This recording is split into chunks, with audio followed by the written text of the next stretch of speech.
আসসালামু আলাইকুম। কম বেশি আমরা সকলেই কিন্তু ঝালমুড়িটা খেতে পছন্দ করি। কিন্তু আমরা বাসায় যতই ঝালমুড়ি তৈরি করি না কেন, স্কুল গেটের মামাদের মতন সেই মজাদার সুস্বাদু ঝালমুড়ি কিন্তু আমাদের হাতে তৈরি হয় না। তো আজকে আমি হাজির হয়ে গেলাম সেই স্কুল গেটের মামাদের মতো সুস্বাদু ক ঝালমুড়ির মশলা কিভাবে তৈরি করতে হয় সেই রেসিপি নিয়ে। তো সেজন্যই আমি প্রথমে একটি বাটি নিয়ে নিলাম। আর সেই বাটিতে আমি 1 চা চামচ পরিমাণ হলুদ গুঁড়া, হাফ চা চামচ পরিমাণ মরিচ গুঁড়া, 1 চা চামচ পরিমাণ ধনিয়া গুঁড়া এবং পরিমাণ মতো লবণ দিয়ে আমি একটু মিক্স করে তাতে আমি আবার একটু পানি মিক্স করে এখানে অল্প অল্প করে পানি অ্যাড করে তারপর আমি মিশিয়ে নেব। যাতে একবারে বেশি পানি দিয়ে দিলে পরিমাণটা বেশি হয়ে যাবে, যার কারণে আমি অল্প অল্প করে মিক্স করে নিচ্ছি। এখানে আমি মরিচের গুঁড়ার পরিমাণটা কম দেওয়ার কারণ হচ্ছে ঝালমুড়িতে এক্সট্রা আবার কাঁচামরিচ দেওয়া হয়। এখানে স্বাদ অনুযায়ী আপনারা ঝাল আপনাদের পছন্দ মতন দিয়ে নেবেন। তো আমি এখানে ঝাল কম খাই, তার কারণে আমি মরিচের গুঁড়াটা পরিমাণে কম দিয়েছি। তো এবার আমি চুলায় চলে আসলাম। চুলায় একটি প্যান বসিয়ে দিয়ে তাতে আমি সয়াবিন তেল দিয়ে দিলাম। তেলের পরিমাণটা একটু বাড়িয়েই দিতে হবে। আর এখানে আমি সয়াবিন তেল ব্যবহার করেছি। এখানে সরিষার তেলটাও দিতে পারেন। আমার কাছে সরিষার তেলটার স্মেল ভালো লাগে না, তাই আমি সয়াবিন তেলটাই দিয়েছি। তো আমি সয়াবিন তেলটা দিয়ে গরম হয়ে যাওয়ার পর তারপর আমি এখানে হাফ কাপ পরিমাণ পেঁয়াজ বাটা দিয়ে দিলাম।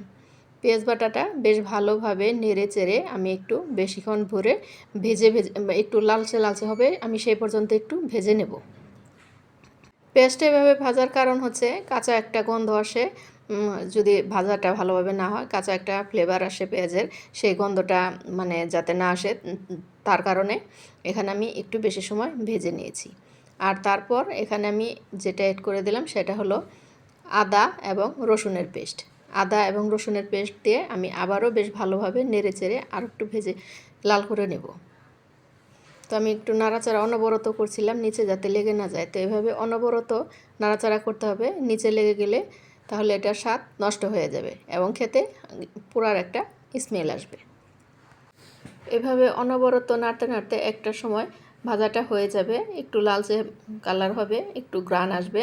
আর তখন সে পর্যায়ে আমি যে মশলাগুলি বাটিতে পানি দিয়ে গুলিয়ে রেখেছিলাম, তো সেইগুলো আমি ঢেলে একটু পানি দিয়ে দিলাম যাতে মশলাগুলি পুড়ে না যায়। সামান্য পরিমাণ পানি দিয়েছি, এখানে পানির পরিমাণটা কমিয়ে দিতে হবে।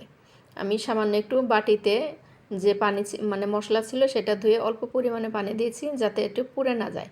তো আমি সব মশলা দিয়ে এখন আবার আমি ভালোভাবে সময় নিয়ে নেড়ে চেড়ে আবার সবগুলো মশলা মিক্স করে নেব। আর এ পর্যায়ে চুলার জালটা একদম লুতে থাকবে। চুলার আঁচ যদি বাড়ানো থাকে তাহলে মশলাটা পুড়ে যাবে আর খেতে ভালো লাগবে না। তাই আমি চুলার আঁচটা একদম লুতে দিয়ে তারপর বারবার নাড়াচাড়া করে নিচ্ছি যাতে করে প্যানের গায়ে পুড়া না ধরে যায়। এই তো আমি বারবার নাড়াচাড়া করে নিচ্ছিলাম আর আমি বারবার চুলার আঁচটা দেখে নিচ্ছিলাম ঠিক আছে কিনা। তো এই মশলাগুলি যখন আমার ভাজা ভাজা হয়ে গিয়েছে তখন আবার আমি পানি অ্যাড করে দিয়েছি। এই পর্যায়েও খুব বেশি পানি অ্যাড করা যাবে না, আমি 1 কাপ পরিমাণ পানি অ্যাড করে দিয়েছি। তো পানি অ্যাড করে দেওয়ার পর তারপর চুলার আঁচটা আমি বাড়িয়ে দিয়েছিলাম। বাড়িয়ে দিয়ে তারপর বলক আসার পর তারপর আমি এখানে গরম মশলার গুঁড়া দিয়ে দিলাম আর দিয়ে দিচ্ছি মাংসের মশলা। গরম মশলা ও মাংসের মশলা দেওয়ার কারণে মশলাতে আলাদা একটা ফ্লেভার আসে।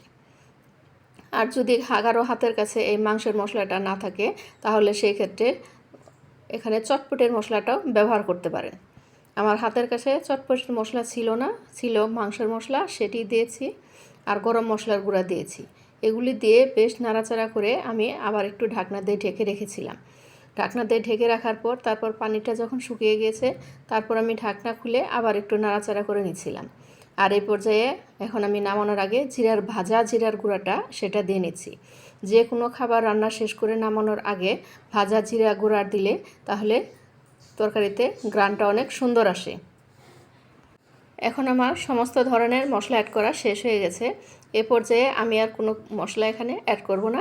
এখন আমি একটু বেশ ভালোভাবে নাড়াচাড়া করে সব মশলাগুলো একটু ভেজে নেব। তো ভেজে নেবার পর আমি এটাকে নামিয়ে ঠান্ডা করে নিয়েছি। ঠান্ডা করে নেবার পর আপনারা এটাকে কোনো একটি কাচের জার বা এয়ারটাইট বক্সে রেখে ফ্রিজ ছাড়াই 1 মাস পর্যন্ত সংরক্ষণ করে খেতে পারবেন। এবার আমি বিদায় নিয়ে নিচ্ছি। ভালো থাকবেন সবাই, সুস্থ থাকবেন সবাই। আমার জন্য বেশি বেশি দোয়া করবেন, আমি যেন আরও নতুন নতুন অনেক ব্লগ ভিডিও নিয়ে আপনাদের মাঝে হাজির হতে পারি। ভালো থাকবেন, সুস্থ থাকবেন। আল্লাহ হাফেজ, আসসালামু আলাইকুম।